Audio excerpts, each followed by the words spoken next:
Hi, my name is Peter Thomas, and in this video I'd like to provide an overview of process safety. But to start that off, what I want to do is go back in time to an event that really shaped this industry. Okay, we're going to go back to December of 1984. This is not firsthand memory for me. I was 1 year old at the time, but it's been a big impact even on my career, and I realized that. So Union Carbide was an American company that was operating a chemical manufacturing plant in Bhopal, India. Okay, the Bhopal plant had a production line that utilized a chemical called methyl isocyanate, or MIC.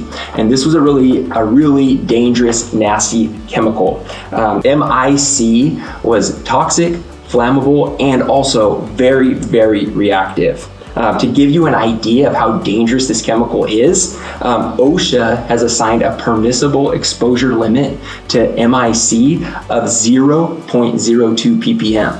That's a very low concentration. Ammonia's PEL is 25 parts per million, just to give you an idea of the magnitude difference on this chemical. Okay, on the night of December 2nd, 1984, water was allowed to enter an MIC tank. All right, and this is a big catastrophe that this happened. All right, and this caused a chemical reaction, an exothermic reaction where heat was generated, and it caused the release of a lot of MIC. In fact, over 30 metric tons were released and dispersed over the town of Bhopal. Okay, the impacts of this were absolutely devastating.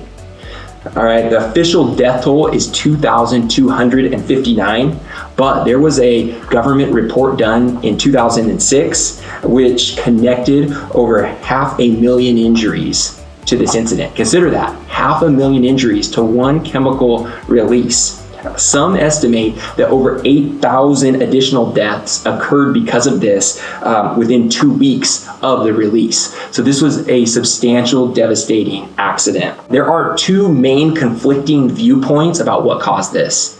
If you take the Union Carbide or the company perspective, they blame employee sabotage. A disgruntled employee manipulated certain process, certain valve positions to allow water to enter the tank.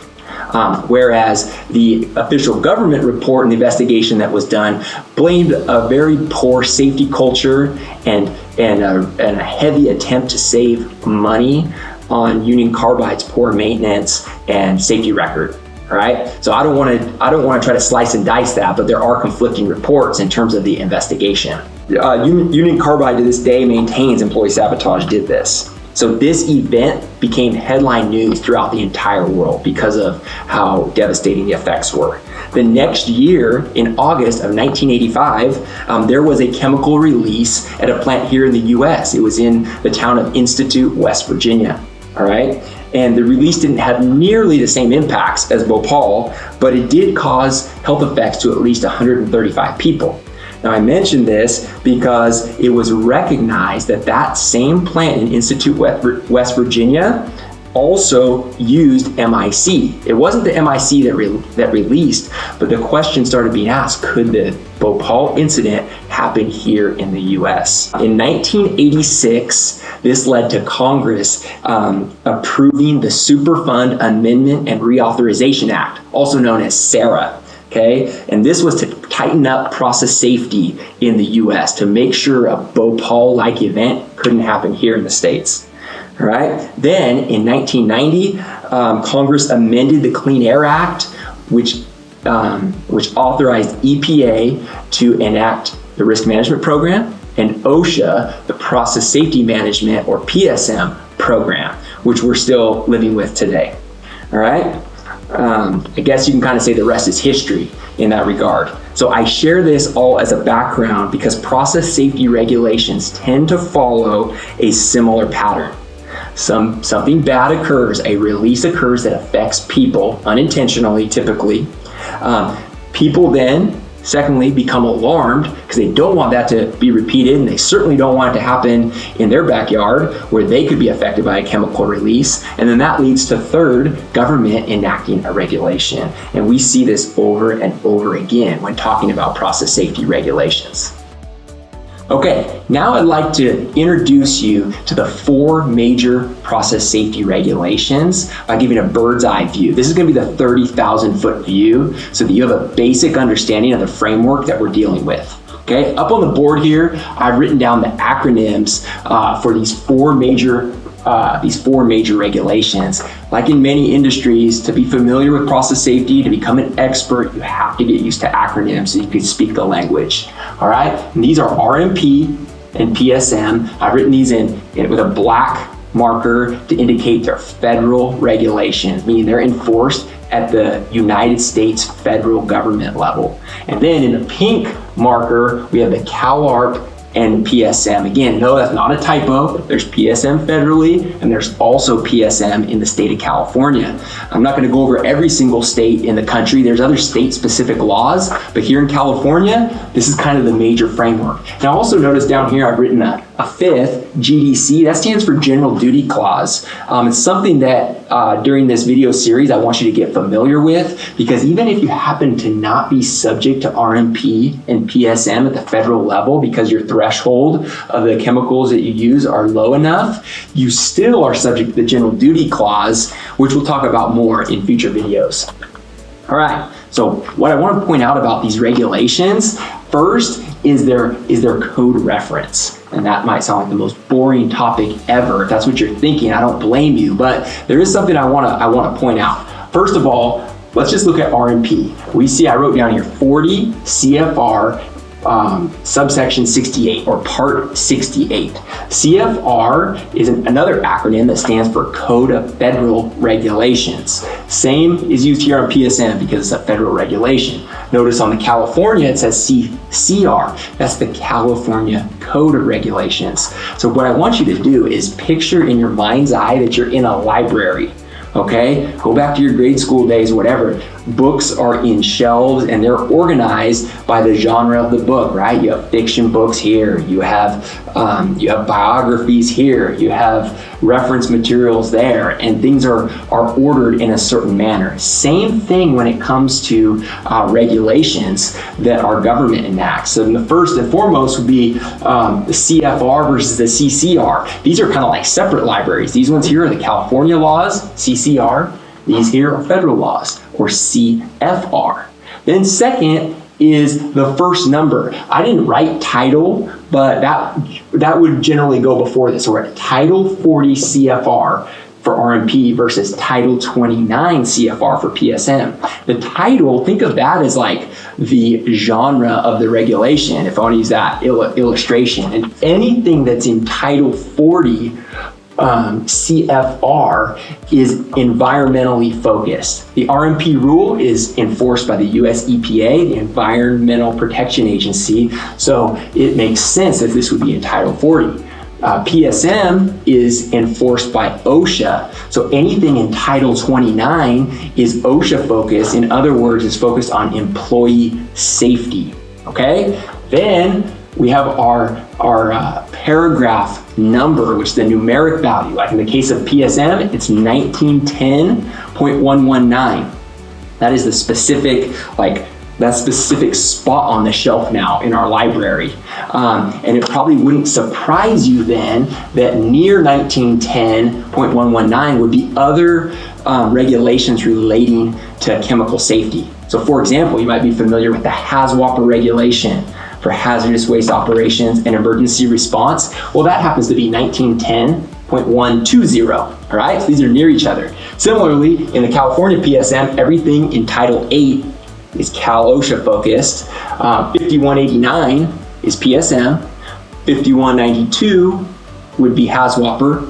5194 would be hazard communication. So there is a method to this madness. I know it might look like somewhat like Chinese if you're just looking at these and you're like, I don't know what all this means. It's intimidating, but it actually can be helpful to kind of have your bearings if you're a bit familiar with these. Okay, so that's the broad overview. And then I just want to leave you with two kind of final thoughts about these regulations. Okay, it's easy to get intimidated. It's easy to become confused. So it's always good to give you what's the big idea. And I want to leave you with two big ideas.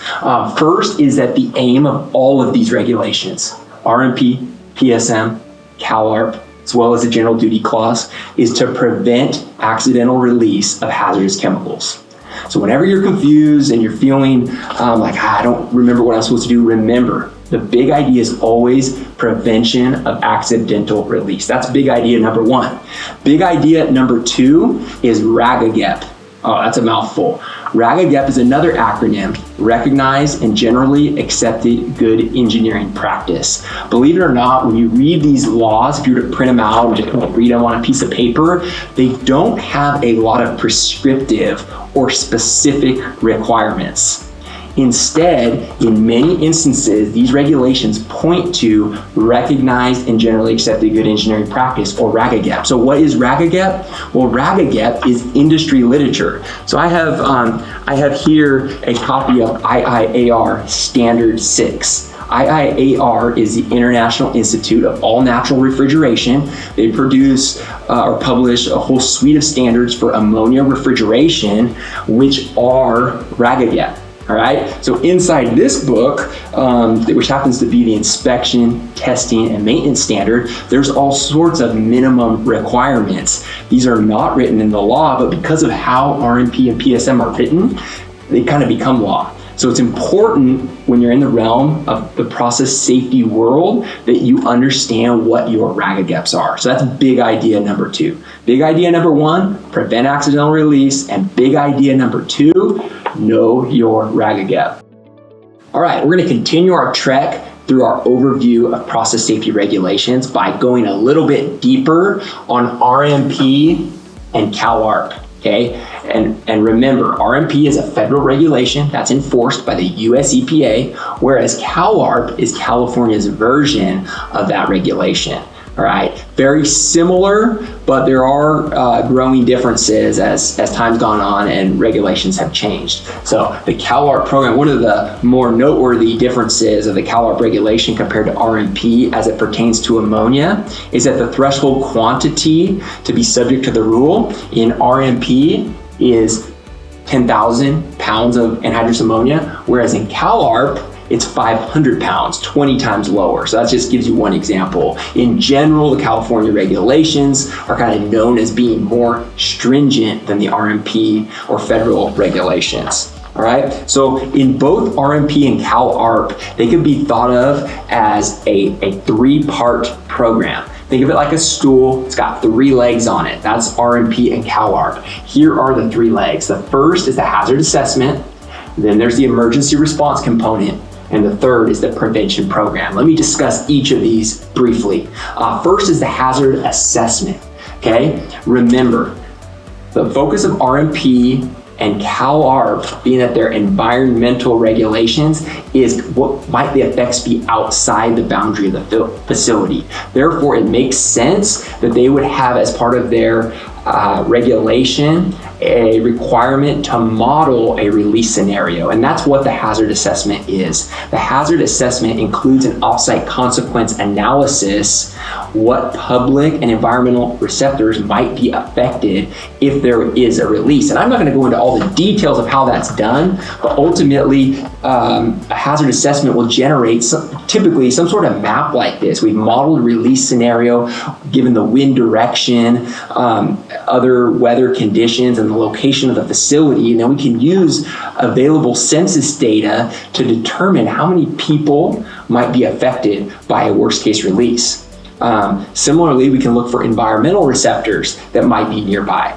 All right, the hazard assessment is done in such a way in the law that the weather data is normalized. So for example, for the worst case release, typically we use 1.5 meters per second, an atmospheric stability class of F, and so forth. So that's what the hazard assessment component does for it. It helps the EPA or the CalARP regulating agencies to kind of get an idea of a risk of a facility. Okay, from there we go to our second leg of our stool, which is the emergency response component. Unfortunately, we cannot prevent all accidental releases. Remember, I told you the big idea of all of this is to prevent accidental release. And if we could do that 100% with 100% certainty, we would not need to have an emergency response program, an emergency response component. But unfortunately, the world is not perfect. Accidents still may occur, and therefore we must have plans in place for when that occurs. And that's what the emergency response component is. Do you have effective mitigation measures, training in place? Have you coordinated with outside agencies that you might need to help respond to a release, right? Third and finally is the prevention program. Okay, if the emergency response program is your preparation in the event there is a release, your prevention program is what you're going to implement to prevent a release from happening in the first place. All right, in the RMP regulation, there are 3 levels of prevention program that get progressively more stringent. Program 1 is the least stringent, Program 3 the most stringent, and Program 2, of course, in the middle. Notice that there is a point of deviation with the CalARP regulation, which has prevention programs levels 1 through 4. However, Program 4 only applies to refinery facilities, therefore is not the focus of of this video series, okay?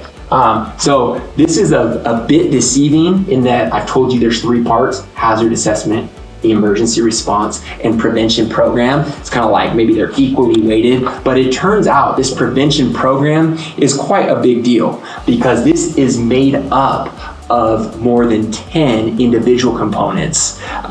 Training, operating procedures, PHA, mechanical integrity, etc., etc. So this is a bit deceiving because this ends up kind of dominating a facility's focus when implementing an RMP or CalARP program. It also so happens that the prevention program is nearly identical to the requirements of PSM.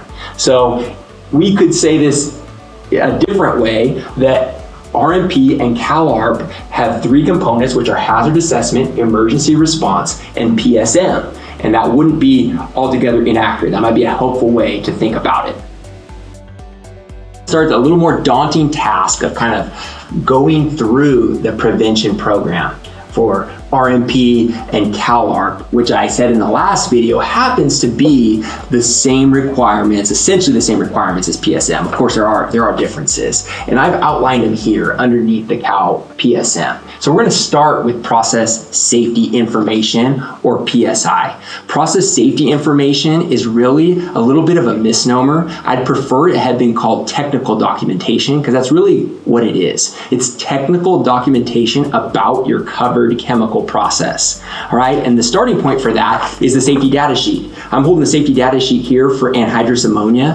The really good news about this requirement of having a safety data sheet or information about the hazards of your chemical is that safety data sheets are readily available on the internet if you are using a common chemical like ammonia or chlorine or sulfur dioxide gas. A safety data sheet is a one-stop shop to get everything you need to know about the chemical.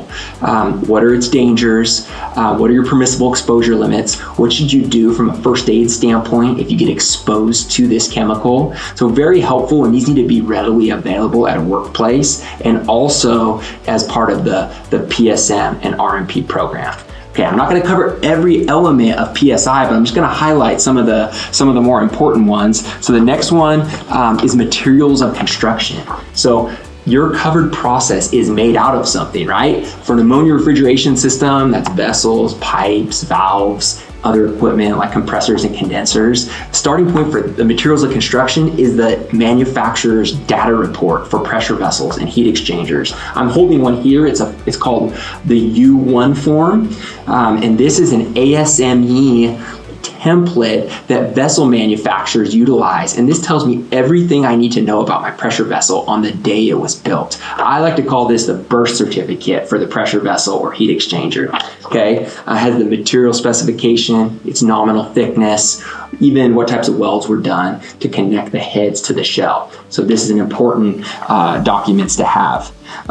For something like a condenser, you're not going to have a data report. Instead, you'll have like a submittal from the manufacturer, which lists all the specifications that it was designed to. We'll even probably have a drawing of the condenser. What are the tubes constructed of? What is the housing constructed of? Okay.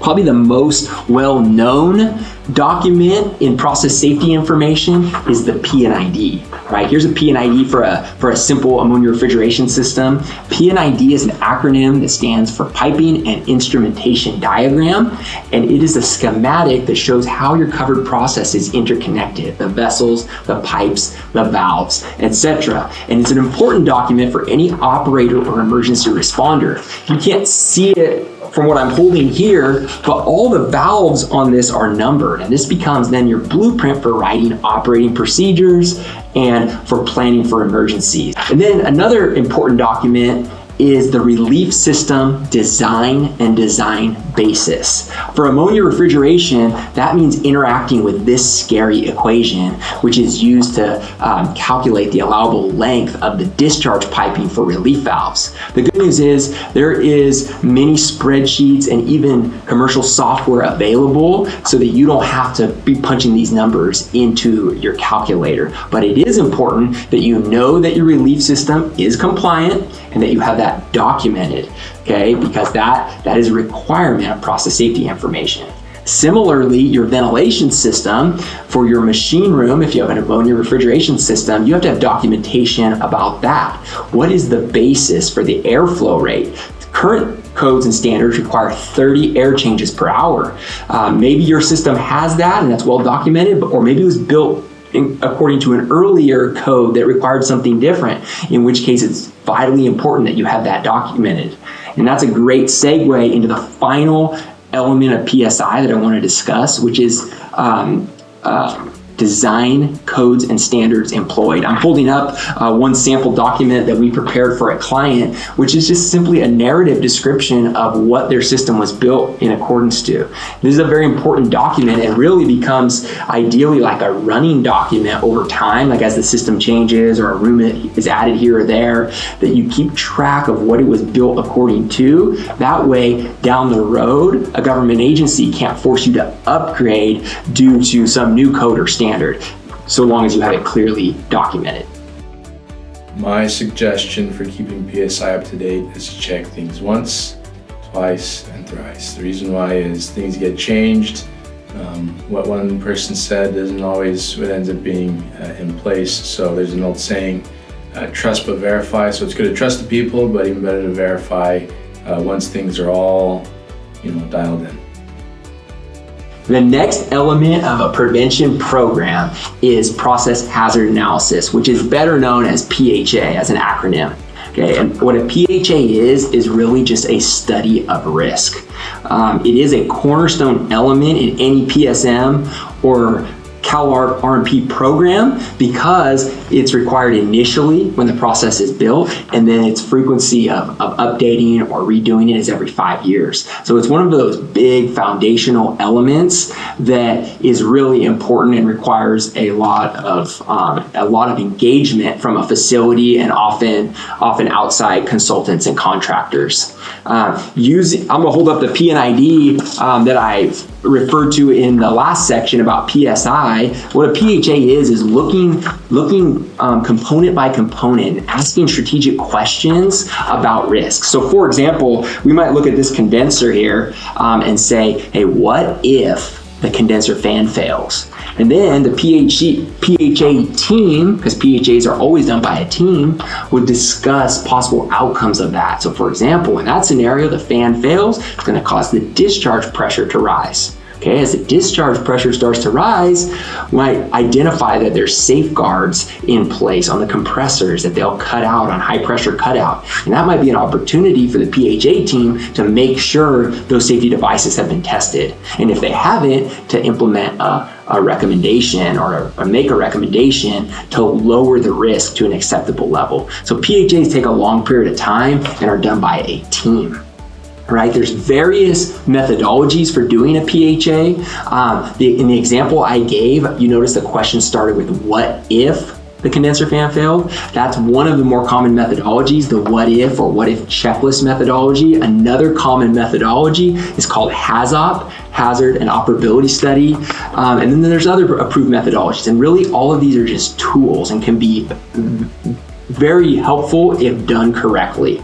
All right, a couple more points to make about PHAs that are important for you to understand. One is regarding report retention. Okay, PHAs have a unique requirement that the PHA written report that summarizes all the findings must be kept for the life of the process. So that's important to know because no other RMP, PSM, or CalARP documentation has that specific requirement. And secondly is the timing on completing recommendations.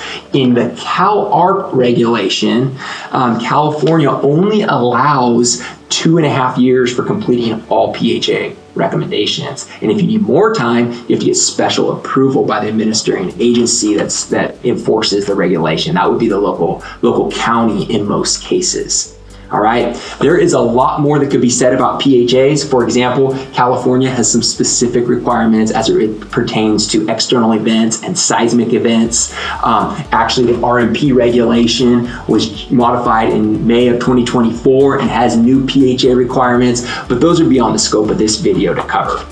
I schedule breaks during the PHA strategically. So say every 2 hours, giving the participants 10 minutes to stretch their legs or get coffee really helps keep the engagement there. I also switch the screen that I'm projecting. Instead of looking at the same thing, sometimes I'll pull up pictures so people can look at different things. I'll ask, what do you notice about this piece of equipment that is good?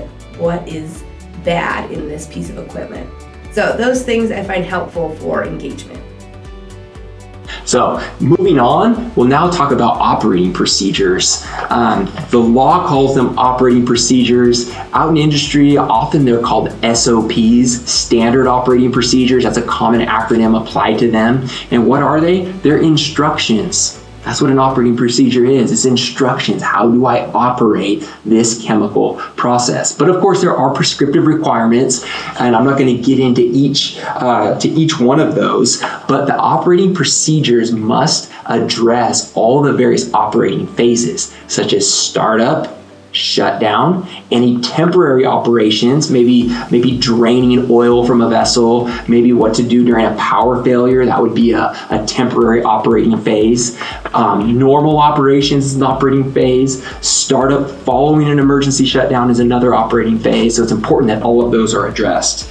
Furthermore, the operating procedures must be specific in addressing what are the operating limits for the process. So what is the maximum pressure that's allowed? What's the minimum temperature that's allowed? What's the maximum flow rate that's allowed? Those types of things. And what are the consequences of deviating from those? Or what are the steps required to avoid or correct from deviation? The operating procedures also need to address safety and health considerations. That's a lot of the safety data sheet information that we already discussed when reviewing process safety information. It's very important that the operating procedures be readily available to operators and anyone else at the facility that may need to access them. In fact, RMP and PSM for program level 3, prevention program level 3 facilities require that procedures be reviewed annually and certified for accuracy. So one of the tips that I'll give clients regarding their SOPs, sometimes the SOP can be templated language. It's best to ask your contractor, if you have a contractor who is frequently doing work on the system or operating the system, just to ask them, hey, are these the actual steps that require us to operate the system? And if it's not, then simply just update the language to reflect that.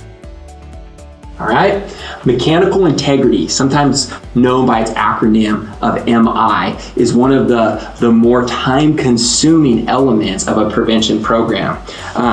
The law requires every facility subject to these regulations to implement a written program for maintaining the mechanical integrity of the equipment in the covered process.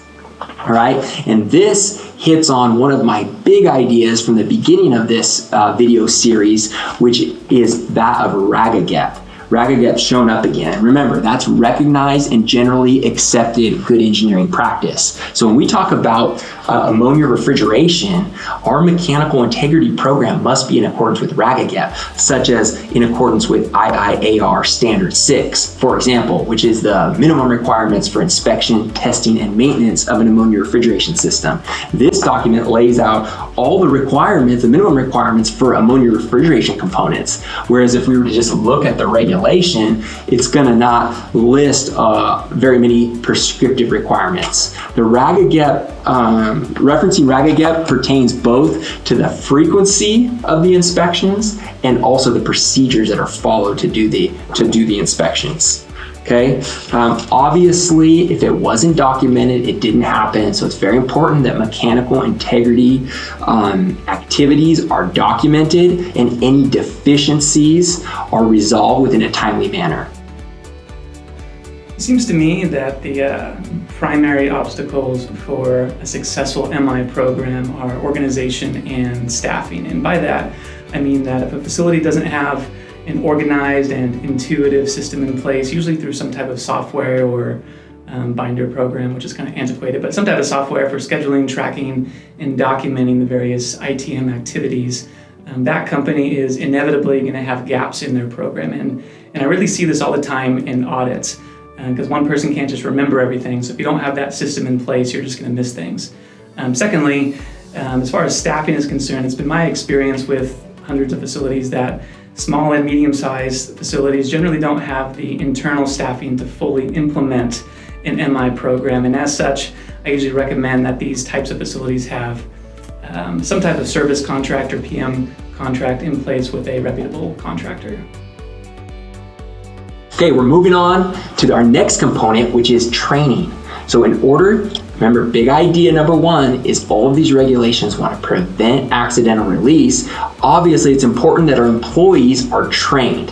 Okay, so what does a training consist of? Well, two different ways I want to look at. Well, one is the content of the training, and then two is the frequency of the training. All right, so when it comes to the content of the training, all employees need to be made aware that a hazardous chemical is at the facility where they work, okay? That can often be administered through a simple tailgate training session, not super in-depth, but an awareness that, hey, they work at a facility that uses chlorine gas or that uses sulfur dioxide or ammonia or whatever the chemical may be. And that might be the primary training they receive. For those folks like operators that are involved in monitoring or performing maintenance, troubleshooting, repair on a system, they need far more sophisticated training on an overview of the process and specific operating procedures. And the law wants that training to have a special emphasis on emergency operations. So we take the SOPs that we covered in a previous video and now utilize those as a training tool for employees. Okay, and then certainly it's also important that the training address emergency situations such as evacuation or shelter in place, which points back to the second leg of our three-legged stool for RMP and CalARP. Okay, then the second thing I want to talk about is the frequency of training. It's required that employees be trained initially before they start working on the covered process, and then refresher training be provided. And that training must be at least every 3 years. But employers should consult with employees on the frequency of the training. All training must be documented, listing the names of the person trained and who was the trainer.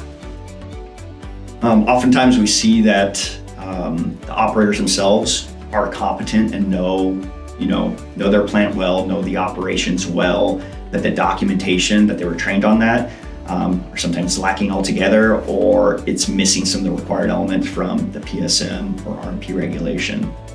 Specifically, there's things like what method of training did they receive? Was it written test, oral test, discussion? And if it's their initial training, refresher training, those things are often missing from documentation, so you want to make sure that's on a complete form so that both the trainee and trainer are covering all their bases and have proper documentation for the program. Okay, now we're going to now talk about contractors. Many covered process facility utilize contractors on an ongoing basis for doing maintenance and repairs, or maybe even operation of a system. The contractor requirement is a two-way street. Okay, first, the facility or the owner of the facility must ensure that they inform contractors of the hazards posed by the covered process. They need to verify that contractors have trained their employees, and they need to inform contractors of the specific site safety rules at their facilities. For example, about the emergency action plan, maybe any lockout tagout procedures that must be followed, line break procedures that need to be adhered to. And then periodically, it's also required that the facility evaluate the contractor for the work that they've performed and they're following the safety rules of the facility. But I said it's a two-way street, so the contractor also has obligations, and their obligation is to ensure that their employees, in fact, have been trained.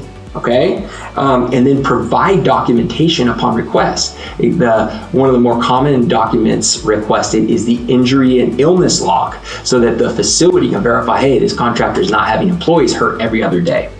All right, MOC and PSSR, Management of Change and Pre-Startup Safety Review. Technically, these are two separate components, but they often go hand in hand, so I'm gonna just talk about them together. MOC, or Management of Change, is a required prevention program element to assist a facility in making sure that any changes made to the covered process or to procedures or to their facility at large will be correctly documented and all the other elements updated so that the program maintains in compliance. I often joke with clients that if they're only going to pick one component to implement from the prevention program, they should pick MOC. And the reason I say that's a joke is because all MOC really is a glorified checklist to make sure all the other elements get updated. So by doing MOC correctly, you'll be a long ways on your way to maintaining a compliant RMP, PSM, CalARP program. PSSRs are a little bit different. PSSR stands for Pre-Startup Safety Review, and these only apply to equipment changes. So MOC applies to changes to equipment, as well as changes to procedures, as well as changes to facilities. PSSRs are limited only to equipment. So if I have a project going, I'm going to add new process equipment, certainly I'll need to do an MOC, and I'll also need to do a PSSR. But if I make a procedural change on how things are going to be done at my facility, that would only require an MOC be conducted, no PSSR. And the PSSR aims to make sure that the construction has been done in accordance with the design specifications and that all safety, operating, and maintenance procedures are in place prior to commissioning this new equipment or this new covered process. And that means that a PHA has to be performed and that the employees receive training prior to being asked to work on this. Yeah, one of the most common pitfalls we run into when trying to document an MOC for our clients is a disconnect between the contractor and the client not knowing what to ask for. From the contractor side, they might not know what records they need to be provided, or the contractor might not have a familiarity with the regulations and what is the level of documentation that's expected. For instance, say you were going to install an emergency pressure control system, which is a simple safety feature that doesn't take a whole lot of time to install.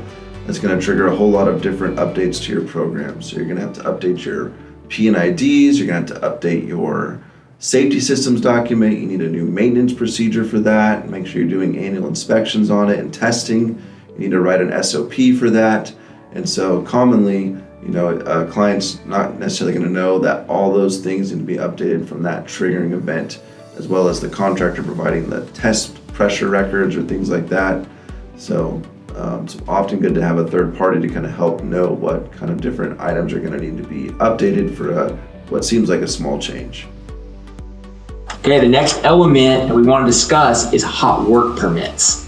So RMP, PSM, and CalARP require that any hot work done on or around a covered process be in accordance with certain industry standards. The prescriptive requirements in the hot work permit section of these regulations is actually very narrow, and it points to other industry standards, which I'm not going to get into in this video. But needless to say, if you're going to cut with a torch, if you're going to weld, if you're going to grind something that's going to produce sparks, it's important that you implement a program to issue hot work permits. It looks something like this. This is a hot work permit that's in accordance with like NFPA 51B. That's a common industry standard which has an example hot work permit, and this would be posted near the area where the hot work's done. And up until very recently, the hot work permits only needed to be kept for the duration of the hot work activities per RMP, PSM, and CalARP. But the changes to the RMP regulation in May of 2024 changed that to retain those for 3 years. Okay? So if we do have an accidental release that was unintended, then it's important that we do an incident investigation. And it's also required by PSM, CalARP, and the RMP regulations. An investigation is simply a study to determine what was the cause, what made the release occur, so that you could implement corrective measures to prevent that from happening in the future. Inevitably, an investigation report will contain at least a recommendation, maybe multiple recommendations that need to be addressed. And unique to CalARP, those recommendations need to be resolved within 1.5 years. The other regulations don't list a period of time, but it's important that they be resolved. They can't just be left outstanding. Information that's contained in an investigation report is a description of what happened, what were some of the contributing causes, who was involved, maybe gathering like witness reports so that we can develop what was the cause and know what the corrective action should be. Right? Every 3 years in an RMP or PSM program, it's important that we do an audit of compliance. The 3-year compliance audit is an internal audit testing that you're actually doing what you're supposed to be doing. So it's an audit primarily of the documentation of an RMP, PSM, CalARP program to make sure that I's are dotted and T's are crossed. The frequency I already mentioned is every 3 years, and in the CalARP program, any recommendations that are identified in the audit need to be resolved within 1.5 years or half the distance to the next required compliance audit. These also have a little bit of a unique report retention requirement in that the 2 most recent compliance audits be kept on site and available, but after that they can be archived or even destroyed. And our final one is employee participation. So the way I like to explain employee participation, if training is management explaining to employees what their expectations are and how to operate a system or how to respond to something, employee participation kind of sort of reverses that in giving employees the ability to speak into this program and offer their input. The idea is that RMP, PSM, and CalARP are not intended to be corner office programs in the owner's suite and only available to him or her. Instead, it's something that has involvement from a variety of different employees at a facility. It's always great to see someone from operations, someone from maintenance, someone from safety, someone from management, someone on the line floor involved in a PSM, RMP, CalARP program. And not only is it great to see that, it's actually one of the requirements. And in the 2024 RMP revisions, the employee participation requirement was significantly expanded to grant stop work authority to employees, to require facilities to implement a provision for employees to report unaddressed hazards, and to require employers to provide an annual written notice to all their employees that such a program has been developed.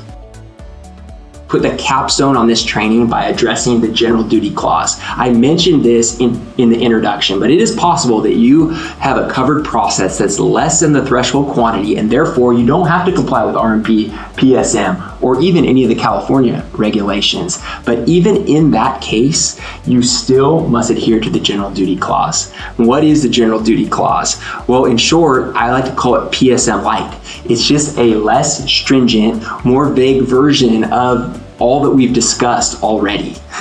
So IIAR, for ammonia refrigeration system, IIAR has published some really helpful documents like this one called Low Charge Ammonia Refrigeration Management, which is a guideline for facilities that are less than even 500 pounds of ammonia to follow, to have a release prevention program implemented should a leak happen. The thing about the general duty clause is that you won't have any submission requirements to government agencies, and you really won't even have very frequent inspections. Typically, facilities that are subject to only the general duty clause are only inspected after a release or if there's an employee complaint.